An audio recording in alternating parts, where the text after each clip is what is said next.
Students once again welcome back to my YouTube channel chemistry Adda. आज हम लोग thermochemical equations की बात करने वाले हैं।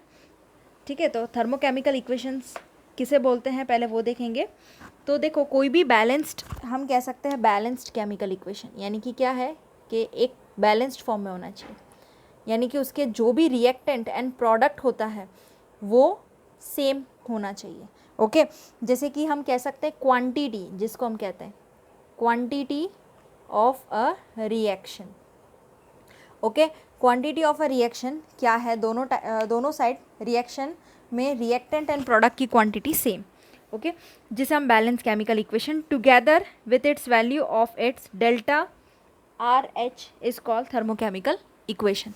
यानी कि आप जब भी कोई रिएक्शन कराते हो, ठीक है, तो आप क्वांटिटी पे तो देते ही हो भार, उसके साथ साथ कोई भी रिएक्शन होती है तो उसमें एनर्जी या तो रिलीज होगी, ठीक है, या तो एनर्जी क्या हो गई, एब्जॉर्ब्ड होगी। हमारे पास तो दो ही ऑप्शन है। ओके, आप जानते हो कि रिलीज हुई मतलब एक्सोथर्मिक रिएक्शन हुई, और अगर हीट एनर्जी एब्जॉर्ब हुई तो एंडोथर्मिक रिएक्शन हो गई। ओके, तो ये आप जानते हो, एक्सोथर्मिक एंडोथर्मिक रिएक्शन। क्लियर? तो एक टाइप का balanced chemical equation, balance chemical equation कहो या रिएक्शन बोलो, टुगेदर मिलके एक वैल्यू जिसको हम कहते हैं delta R H, thermochemical value, या हम कह सकते हैं रिएक्शन की वैल्यू। ठीक है, delta R H that is your thermochemical equation. इसको हम क्या बोलेंगे, थर्मोकेमिकल इक्वेशन। ठीक है, यानी कि इन शॉर्ट आप क्या कह सकते हो कि जिसमें हम दोनों चीज़ें बैलेंस्ड में हो, रिएक्टेंट प्रोडक्ट। सो स्पेसिफाई अगर हम देखें तो स्पेसिफिकेशन देखें तो फिजिकल स्टेट में इसके एलोट्रोपिक स्टेट होते हैं। जैसे आप जानते हो बहुत सारे ऐसे कंपाउंड्स होते हैं जो अपने एलोट्रोप के फॉर्म में होता है। ओके, जैसे अगर एक एग्जांपल इसमें गिवन है C2H5OH, एल्कोहल है।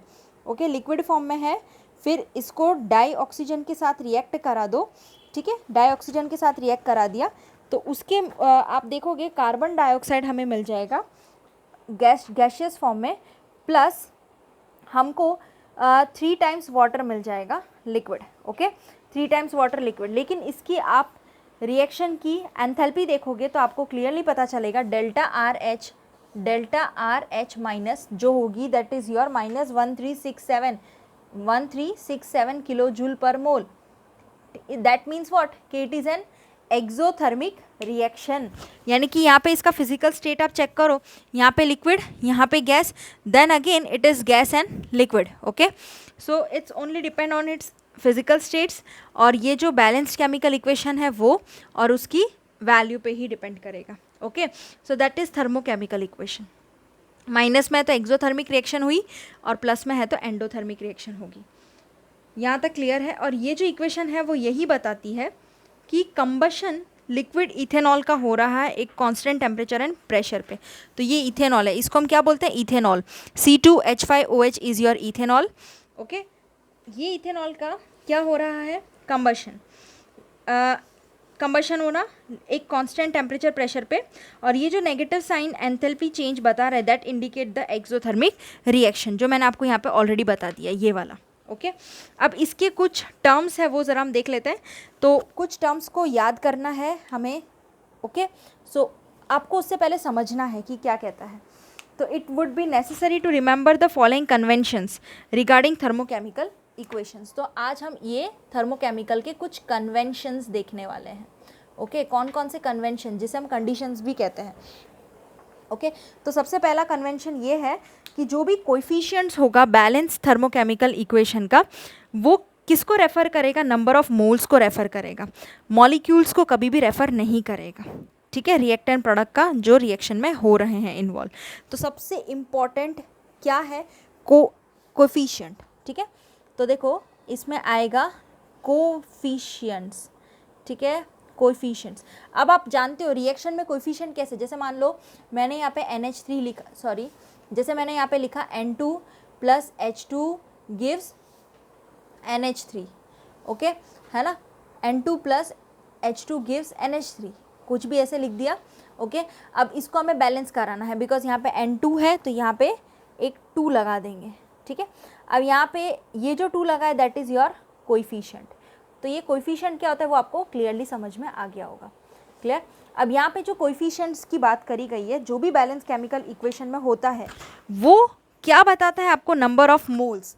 यानी आप समझते हो ना कि 2NH3 है सपोज, तो दैट मीन्स ये क्या बताएगा आपको, नंबर ऑफ मोल्स बताएगा। ओके, इट नॉट ये आपको ये जो ये कोएफिशिएंट है वो आपको नंबर ऑफ मोल्स बता रहा है, it is not decide the number of molecule. Clear. यानी ये नंबर ऑफ मॉलिक्यूल को डिसाइड नहीं कर पा रहा है, नेवर मॉलिक्यूल बोला है ना, दैट मीन्स कि ये नंबर ऑफ मोल्स ही बता रहा है, नंबर ऑफ मॉलिक्यूल्स नहीं बताएगा।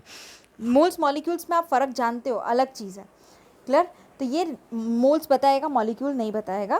किसका, रिएक्टेंट एंड प्रोडक्ट का जो रिएक्शन में इन्वॉल्व है। तो ये पहला था। सेकेंड जो है सेकेंड जो है इसका कन्वेंशन, ये जो न्यूमेरिकल वैल्यू है डेल्टा RH माइनस की, जो भी न्यूमेरिकल वैल्यू है, न्यूमेरिकल वैल्यू, ठीक है, किसकी, डेल्टा RH माइनस, ठीक है, ये रिएक्शन की हम लेते हैं ना, RH minus, that refer to the number of the moles of the substance specified by an equation. यानी कि ये वाली जो वैल्यू है वो क्या बता रही है, ये वैल्यू क्या रिफ़र कर रही है, ये वैल्यू रिफ़र कर रही है number of moles of substance. यानी ये वैल्यू क्या रिफ़र करती है, number of moles of substance. ठीक है, ओके, वेरी गुड। तो ये आपको क्या बताती है, ये बताती है number of moles of substance जो कि रिएक्शन में है। और एंथैल्पी, स्टैंडर्ड एंथैल्पी चेंज आपको पता है, standard enthalpy change that is delta RH minus will have units. इसकी भी एक यूनिट होती है, दैट इज यूनिट क्या होती है इसकी, किलो जूल पर मोल। ओके, ये यूनिट्स मोस्ट इंपॉर्टेंट है जो आपको याद रखनी है एग्जाम पॉइंट ऑफ व्यू से। तो इसकी 2 पॉइंट्स आपको कन्वेंशंस क्लियर हो चुके होंगे। पहले में उसने क्या बोला, कोएफिशिएंट में जो कोएफिशिएंट आगे का लगता है वो नंबर ऑफ मोल्स होते हैं, मॉलिक्यूल्स नहीं होते, रिएक्टेंट प्रोडक्ट का जो रिएक्शन में इन्वॉल्व है। और सेकंड जो न्यूमेरिकल वैल्यू है डेल्टा RH माइनस की, वो आपको नंबर ऑफ सब्सटेंस बताता है, जिसमें standard enthalpy of change RH minus वो आपको इक्वेशन में है गिवन। और जो स्टैंडर्ड एंथैल्पी चेंज की जो यूनिट होती है वो आप याद रखना किलो जूल पर मोल होता है। तो ये था आपके कुछ कन्वेंशन, और उसी से रिगार्डिंग हम कुछ इक्वेशंस देखते हैं। क्लियर। सो आप इन सारे कंसेप्ट्स को अच्छे से समझना, और उसके साथ हम ये वाला जो रिएक्शन है वो ज़रा हम देखते हैं क्या कहता है। तो आप रिएक्शन देखना, क्या बोला है, Fe2O3 सॉलिड स्टेट में है plus 3H2 gas 2Fe solid plus 3 times water that is liquid. यानी कि आपके पास यहाँ पे हमारे पास Fe2O3 है, डायरेक्टली रिड्यूस हो जाएगा Fe में, और H2 जो है वो वाटर में। ओके, ये वाला Fe में और ये वाला H2 वाटर में, ये इक्वेशन याद रखना है। अब आप जानते हो कि टेबल हमारे पास 6.2 है, जिसमें आपके पास अलग अलग स्टैंडर्ड एंथैल्पी गिवन है, फॉर्मेशन, स्टैंडर्ड एंथैल्पी फॉर्मेशन की वैल्यूज़ गिवन है। सपोज करो कि ये हमारे पास इक्वेशन, और इसमें से ऐसा बोला है कि आपको आपको कैलकुलेट कराना है स्टैंडर्ड एंथैल्पी ऑफ फॉर्मेशन। ये इक्वेशन है और उसमें बोला है कैलकुलेट स्टैंडर्ड, क्या निकालना है, स्टैंडर्ड एंथैल्पी ऑफ फॉर्मेशन की वैल्यू। ठीक है, आपको क्या करना है, आपके पास ये इक्वेशन है, सपोज करो ये इक्वेशन Fe2O3 जो आपकी यहाँ पे बुक में भी है, Fe2O3 H2 के साथ रिएक्ट करके ये रिड्यूस होगा Fe में, ये वाटर में। आपको ये ऐसी रिएक्शन गिवन है और आपको निकालना है स्टैंडर्ड एंथैल्पी ऑफ फॉर्मेशन। ठीक है, आप कैसे निकालोगे, तो आपको स्टैंडर्ड एंथैल्पी ऑफ फॉर्मेशन निकालने के लिए आपको प्रोडक्ट में से रिएक्टेंट तो ठीक है माइनस करना पता है, लेकिन उसकी वैल्यूज़ तो पता होनी चाहिए ना, तो वो आपको टेबल 6.2 में से मिलेगा। क्लियर। तो देखो आपको ऐसे लिखना पड़ेगा कि डेल्टा फॉर्मेशन, F मतलब फॉर्मेशन, H माइनस वाटर के लिए liquid, that is equal to minus 285.83 kilo joule per mole, वो आप लिख लेना। फिर delta FH minus Fe2O3 solid, ठीक है, माइनस 824.2 होती है। फिर उसके बाद डेल्टा FH माइनस किसकी, Fe की सॉलिड, Fe की सॉलिड में 0, और delta FH minus H2 gas में वो भी अकेले है, दैट इज़ 0। क्यों ऐसा, कोई मुझे बता सकता है क्यों ऐसा? अब देखो ये हमारे पास रिएक्शन थी। अब एक चीज़ समझो आप लोग, बहुत ही इंटरेस्टिंग बात बता रही हूँ। क्या है इसमें कि आपके पास स्टैंडर्ड एंथैल्पी ऑफ फॉर्मेशन निकालना है, तो हमने क्या किया, यहाँ पे अलग अलग वैल्यू ली ना, है ना। हमें देखो पता है कि वाटर है तो हमें वाटर लिक्विड फॉर्म में, तो वो लिया है। फिर Fe2O3, ये रहा Fe2O3, वो सॉलिड फॉर्म में है, वो लिया है, उसकी वैल्यू ली है। फिर Fe सॉलिड फॉर्म में, तो Fe भी हमारे पास है present, yes Fe solid form में, तो उसकी वैल्यू 0 ली है। और H2 गैस, अब H2 ही गैस में बचता है तो उसकी वैल्यू भी 0 होगी। क्यों ऐसा? ये दोनों की वैल्यू H2O और Fe2O3, इन दोनों की वैल्यू तो हमें टेबल 6.2 में से मिल चुका है, ओके है ना। वाटर की वैल्यू और Fe2O3 की वैल्यू हमें टेबल 6.2 में से मिल गया है। लेकिन Fe सॉलिड और H2 गैस की वैल्यू क्यों 0? Because they both are present in elemental form. Elemental form, ये कैसे अकेले है ना, आपको यहाँ पे Fe अकेला दिख रहा है, यहाँ पे H2 भी अकेला गिवन है, ओके एलिमेंटल फॉर्म में है। और एलिमेंटल फॉर्म की वैल्यू आपको टेबल में देखने को नहीं मिलेगी। एंड मैंने आपको आगे भी पहले बताया था कि एलिमेंटल फॉर्म की वैल्यूज़ क्या होती है, 0 होती है, ओके। अब आप इजीली निकाल पाओगे, तो चलिए देखते हैं कैसे निकालना है इसको। तो आप क्या करोगे then, delta F H minus, direct delta F H minus, that is equal to 3 times, आपको देखो 3 टाइम्स आपको क्या करना है, -285.83, यानी कि आपके पास 3 टाइम्स कौन सी वैल्यू, 3 टाइम्स वाटर की वैल्यू। वाटर की वैल्यू मतलब ये 3 था तो 3 आगे लिख दिया, वाटर की वैल्यू -285.83, तो वो भी लिख दिया, ओके। फिर माइनस ऑफ 1 टाइम -824.2, क्यों 1 टाइम, ये प्रोडक्ट था माइनस रिएक्टेंट, रिएक्टेंट में आपके पास Fe2O3 कितने टाइम्स प्रेजेंट है, ओनली 1 टाइम, ओके। तो 1 टाइम लिखने का और यहाँ पे 824.2 वाली वैल्यू पुटअप कर देने की, क्योंकि उसका कोएफिशिएंट 1 है। और आप जानते हो कि H2 और Fe ये तो पूरा 0 है ना, इन दोनों की वैल्यू तो क्या हो गई, 0।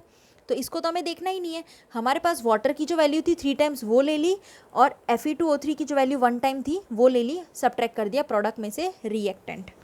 बात समझ में आई, ओके। वो करने के बाद अब हमें डायरेक्टली कैलकुलेशन कर लेना है। सो -857.5 प्लस 824.2 किलो जूल पर मोल, कॉमन ले लो, ठीक है।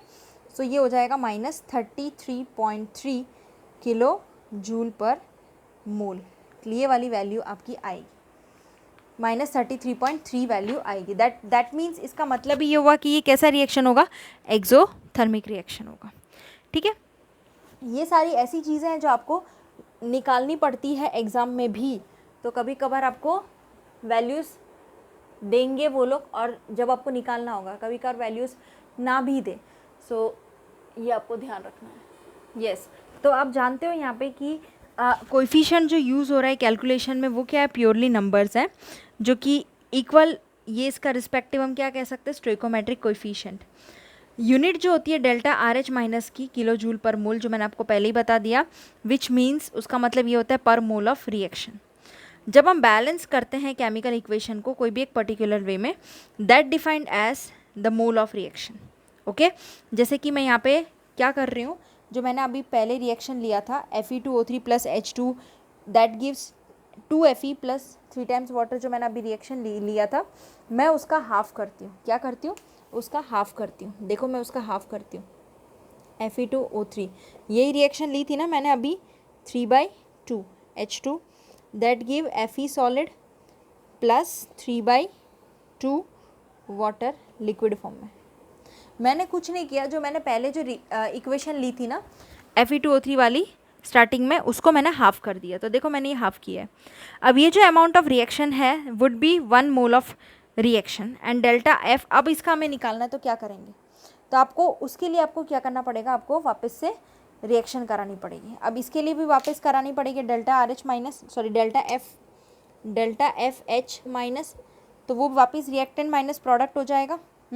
तो उसमें 3/2 डायरेक्ट ले लेंगे, क्लियर हो गई बात। तो उसमें भी क्या आएगा, 3/2। वाटर का कितना था हमारे पास, वाटर का था दैट इज़ 280 -285.83, ओके वो ले लिया। फिर माइनस ऑफ 3/2 माइनस 824.2। क्लियर? क्यों ऐसा? किलो जूल पर मोल आप लोग लिख लेना। अब आप अब भी ये बात जानते हो कि यहाँ पे ये वाटर और ये दो ही अवेलेबल है, इन दोनों का तो क्या है, ज़ीरो। क्लियर? तो वो फॉर्मेशन ये इस टाइप में हो जाएगा। अब यहाँ पे इसको सॉल्व आउट करो तो minus 428.7 plus 412.1 kilo joule per mole.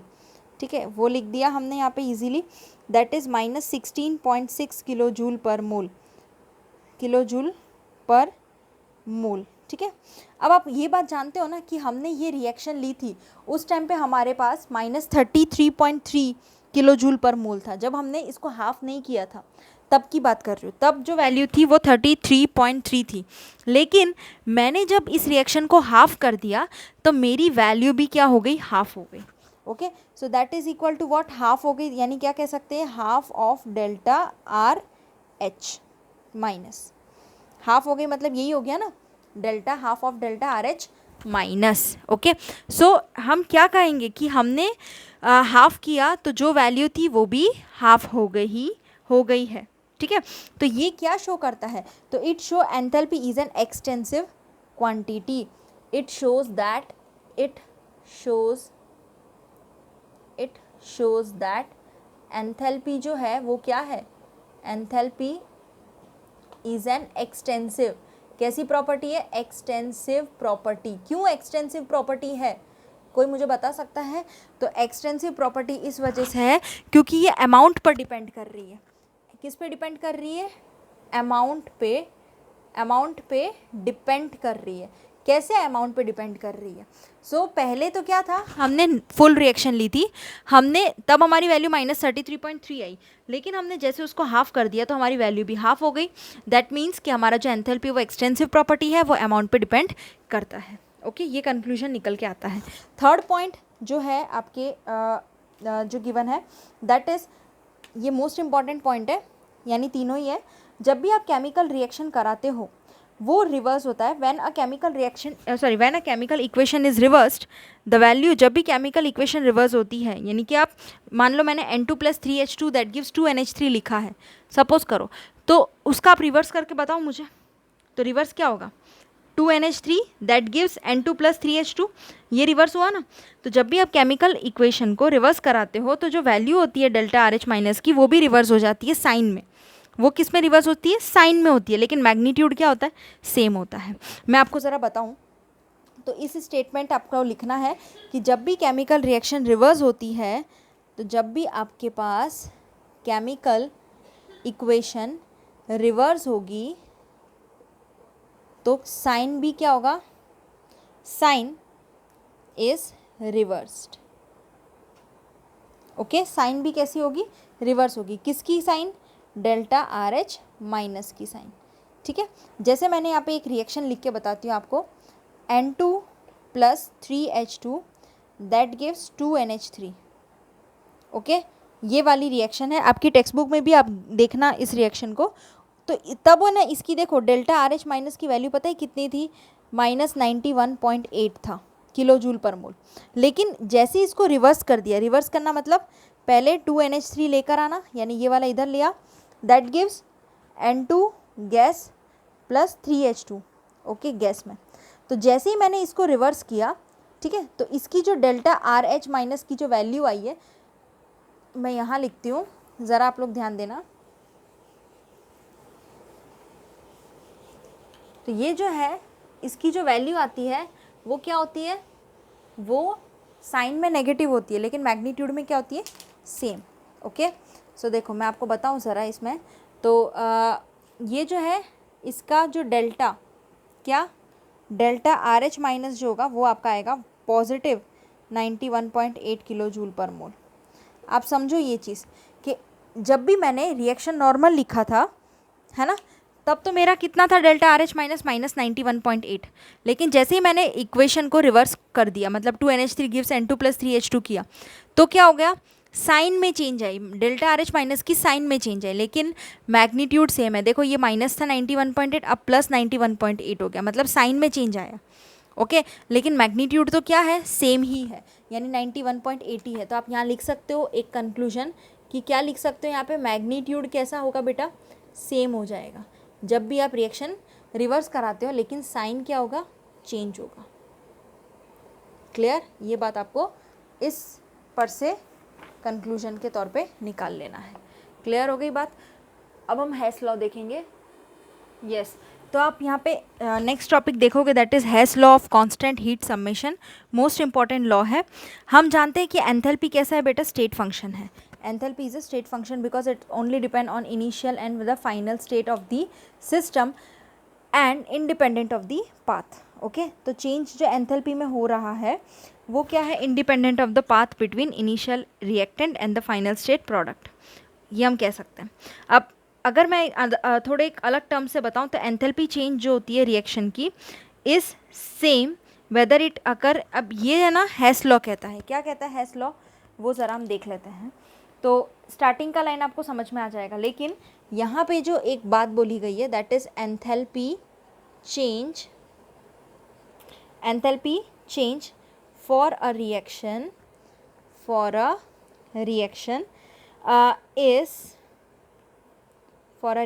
is the same whether it yes आप अकर लिख सकते हो, अकर इन वन स्टेप और इन अ series of step or several steps, series of steps. So आप ये क्या कहना चाह रहे हो यहाँ पे कि जो एंथैल्पी चेंज है, जो मैंने आपको स्टेट फंक्शन बोला वो सब ठीक है, लेकिन एंथैल्पी चेंज जो भी रिएक्शन की होती है वो सेम होगी वेदर रिएक्शन एक स्टेप में हो रही है और बहुत सारे स्टेप्स में हो रही है, लेकिन एंथैल्पी चेंज जो रिएक्शन की होगी वो सेम होगी अकॉर्डिंग टू द हेस लॉ। तो उसने एक स्टेटमेंट दिया हेस लॉ ने, that is the most important statement था। वो मैं आपको अभी बताती हूँ कि कौन सा स्टेटमेंट था, क्या बोला उसने। तो उसने एक स्टेटमेंट के हिसाब से क्या बोला कि देखो इसका मोस्ट इंपॉर्टेंट स्टेटमेंट क्या है कि इफ़ अ रिएक्शन, कोई भी रिएक्शन टेक प्लेस हो रही है, मतलब हो रही है सेवरल स्टेप में, यानी कि बहुत सारे इन सेवरल स्टेप्स, बहुत सारी रिएक्शन में अगर कोई भी स्टेप हो, मतलब कोई भी रिएक्शन बहुत सारे स्टेप्स में हो रही है, तो तब जाके देन उसका जो स्टैंडर्ड रिएक्शन एंथैल्पी होगा, उसका जो स्टैंडर्ड रिएक्शन एंथैल्पी होगा वो क्या होगा, इज़ द किसके सम के बराबर होगा, is the sum of the standard enthalpy of the intermediate reaction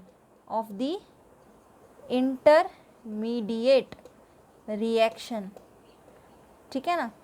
ये समझो कि हमारे पास of the intermediate reaction into which the overall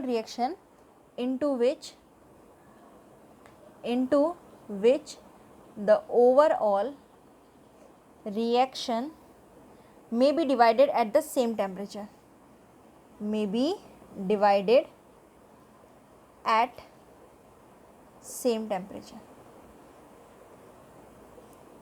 इतना इम्पॉर्टेंट ये लॉ है कि इसमें ये बोल रहा है कि एंथैल्पी चेंज जब भी कोई रिएक्शन का होता है वो सेम होगा, अगर रिएक्शन वन स्टेप में हो रही है या सेवरल स्टेप में हो रही है।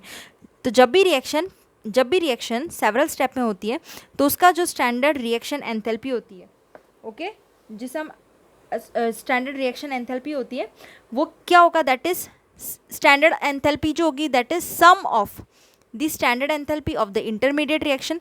इंटरमीडिएट में कौन है उसको देखा जाता है, उस मतलब सम किया जाता है कौन कौन से intermediate of the reaction to into which the overall reaction, और यानी कि इंटरमीडिएट के साथ साथ हमारे पास ओवरऑल रिएक्शन का भी सम करते हैं, तब जाके हमें स्टैंडर्ड रिएक्शन एंथैल्पी मिलती है।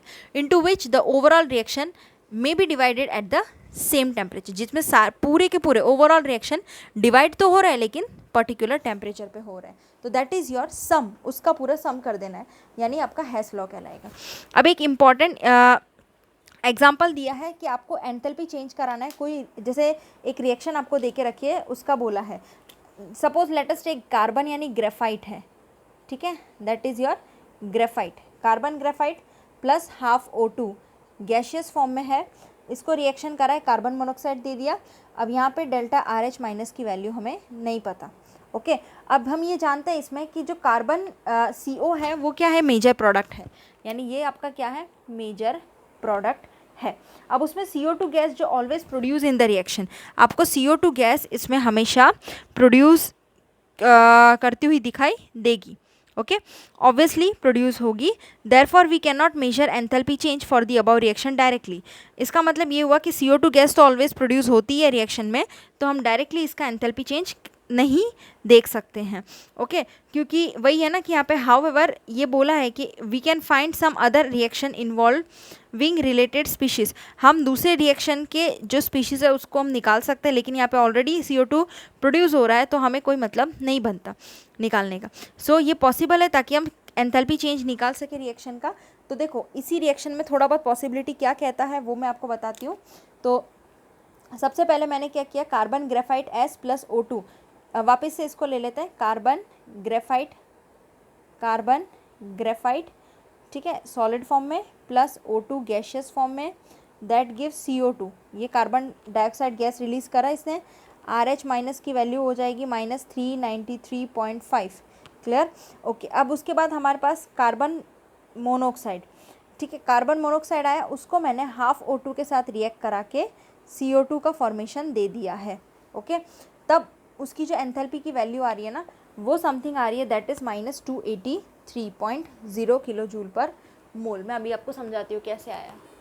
तो आप देख सकते हो मैंने अभी लास्ट इक्वेशन क्या लिया था, CO plus half O2 that give CO2। तो उसमें आपको डेल्टा आर एच माइनस की वैल्यू -283.0 किलो जूल था। ठीक है, अब इसको थोड़ा इस वे में हम लिख सकते हैं ना, तो हम ये कंबाइन करते हैं दोनों इक्वेशन को, तो हमें एक डिजायर्ड रिएक्शन मिलता है, जिसमें हम कह सकते हैं कि ये जो CO है on the right hand side पे, जो आपको इक्वेशन में भी देखने को मिला था, कौन सा equation, C plus half O2 वाला, स्टार्टिंग का सबसे पहला, half O2 that give CO। तो जो राइट साइड में था वो इक्वेशन है ना, तो सेकेंड वाला इसके मुताबिक मतलब बुक के अकॉर्डिंगली आपकी सेकेंड इक्वेशन होगी। ओके, जिसमें हीट एब्जॉर्ब हो रही है instead of the heat being released.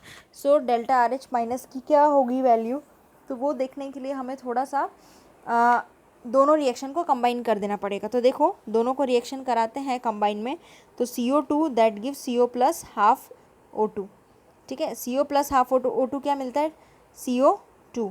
ये आपको कंबाइन करके मिल जाएगा, तब जाके आपको 283 पॉजिटिव वैल्यू मिलेगी, वो भी किलो जूल पर मोल में। क्लियर हो गई बात? तो अब इसको हमने क्या करवा दिया, कंबाइन रिएक्शन में ले लिया है। आप विदाउट कंबाइन भी ले सकते हो, लेकिन CO2 के लिए तो CO plus half O2 that gives CO2 करना पड़ेगा। अब इनको हम एडअप कराते हैं सेकेंड और थर्ड इक्वेशन को, जैसे कि मान लो आपके टेक्स्ट बुक में भी गिवन है कौन सा इक्वेशन, सेकेंड एंड थर्ड। ठीक है, तो हमारे पास सेकेंड इक्वेशन कौन सा है, ये वाला है और ये वाला इक्वेशन है। तो इन दोनों का आप क्या करा दो, अब एडिंग करा दो। तो चलो हम ऐड कर देते हैं इन दोनों इक्वेशन को। तो सपोज लेट अस टेक, इसको 2 नाम दे दिया, इसको 3 नाम दे दिया। ठीक है, तो ऐड 2 and 3, 2 and 3 को आप एडअप कराओ तो देखो क्या मिलता है। तो चलिए हम इसको एडअप कराते हैं। तो सबसे पहले कार्बन का ग्रेफाइट और सॉलिड प्लस हाफ O2, ठीक है, that give CO। Clear? Okay, ये हमारा हो चुका है यहाँ पे पहला रिएक्शन। क्लियर? ये समझ में आई? तो ये रिएक्शन जो मैंने यहाँ पे लिखा हुआ है, C plus half O2 that gives CO, half O2 that gives CO, ये हमें अच्छे से मिल चुका है। अब इसी के लिए आपको क्या करना है, डेल्टा आर एच माइनस निकाल लेना है कंबाइन कराने के बाद। ओके, तो यहाँ पे हम देखते हैं इसका क्या वैल्यू आ जाएगा। तो इसमें आपको पता चलेगा डेल्टा आर एच माइनस जो होगी, दैट इज़ पहले आप CO के लिए निकालोगे तो -393.5 आएगा, और फिर ये वाली वैल्यू भी आपको, ये तो 0 हो जाएगा क्योंकि अकेला है, और यहाँ पे आप देखोगे तो उसके हिसाब से, सॉरी दोनों को हमें कंबाइन करके लेना था, तो प्लस वाली वैल्यू होगी 283 जो अभी हमने निकाली थी। क्लियर हो गई बात? दोनों को एडअप कर दो तो हमारे पास आंसर आएगा, that is -110.5 kilo joule per mole. Okay, ये वाली वैल्यू आ जाएगी। कुछ नहीं करना आपको, सिर्फ और सिर्फ एडअप कराना है, -393.5 प्लस 283 3 हो जाएगा। ओके है ना, तो हमारा जो आंसर आएगा -110.5। और ये कैसा रिएक्शन है, माइनस में आ रहा था, एक्सोथर्मिक रिएक्शन कहलाएगा। तो इन जनरल एंथैल्पी एक ओवरऑल रिएक्शन है जिसमें ए और बी अलोंग वन रूट, आपके पास अलग अलग रूट्स होते हैं जिसमें, जैसे कि एक होता है आपका डेल्टा आर एच और एक होता है delta R H 1, delta R H 2, ये सारे क्या होते हैं, रूट्स होते हैं। ठीक है, डेल्टा आर एच 2, फिर आता है डेल्टा आर एच 3, ये सारे क्या है, रूट्स हैं। ठीक है, रिएक्शन कराने के। और एंथैल्पी ऑफ द, ये सब क्या है, अनदर वे में हम क्या बोल सकते हैं कि अगर हमें फाइनल लिखना हो तो फाइनल डेल्टा आर एच लिखना हो तो हम लिख सकते हैं ना, delta R H 1 plus delta R H 2 plus delta R H 3 plus so on. ठीक है, ऐसे हम दे सकते हैं। तो इसको आपको लिखना है ना, तो आप ऐसे लिख सकते हो कि कोई भी एक रूट है ए बी सी डी जिसमें हमें ऐसे जाना है। ओके है ना, कोई भी रूट है जिसमें हमें जाना है, तो हम क्या करेंगे, सबसे पहले ये हमारा डिसाइडेड होना चाहिए। तो ये डेल्टा आर एच बना, ठीक, ये उसके बाद फिर यहाँ पे क्या है, डेल्टा एच 1 है, डेल्टा एच 2 है और डेल्टा आर एच 3 है। Okay, H1 H2 H3। तो ये आपका क्या है, एक टाइप का पाथ है जो कि आपको क्या बता रहा है, कुछ स्टेप में समेशन दे रहा है। अगर आपको इस पाथ को फॉलो नहीं करना है, अगर आपको पाथ को थोड़ा आपको कन्फ्यूजन लगता है, तो मैं आपको बताती हूँ, वैसे भी आप इसको लर्न रख सकते हो। लाइक इन दिस, लाइक आप जानते हो अभी कि हमने पहले इसका क्या स्ट्रक्चर बनाया, कार्बन, ठीक है, उसके साथ हमने CO, फिर उसके बाद हमने CO2 गैशियस फॉर्म में। यानी कि हमारा क्या क्या चेंजेस हो रहा है, कार्बन से क्या बना बेटा, पहले कार्बन से, ग्रेफाइट वाले से CO बना, कार्बन मोनोऑक्साइड, फिर हमारे पास कार्बन डाइऑक्साइड बना। ओके, सो ये हम जानते हैं। और उसके बाद फिर डायरेक्ट कार्बन से CO2 की बात करेंगे, है ना। तो दो चीज़ें अलग अलग है। अब इसमें टेम्परेचर्स भी आपको पता है, यहाँ पे -110.5 आया था, क्लियर हो गई बात। फिर यहाँ पे -283 आया था, ये बुक में नहीं है लेकिन मैं आपको बता रही हूँ, आप लर्न रख सकते हो। और यहाँ पे -393 आया था जब भी हमने सॉल्व किया था, तब की बात बता रही हूँ। तो ये भी एक पाथ है जो कि आपको लर्न रखने के लिए आप यूज़ कर सकते हो। ठीक है, आपको इस वीडियो रिलेटेड कोई भी डाउट हो तो आप मुझसे पूछ लेना। Thank you so much students.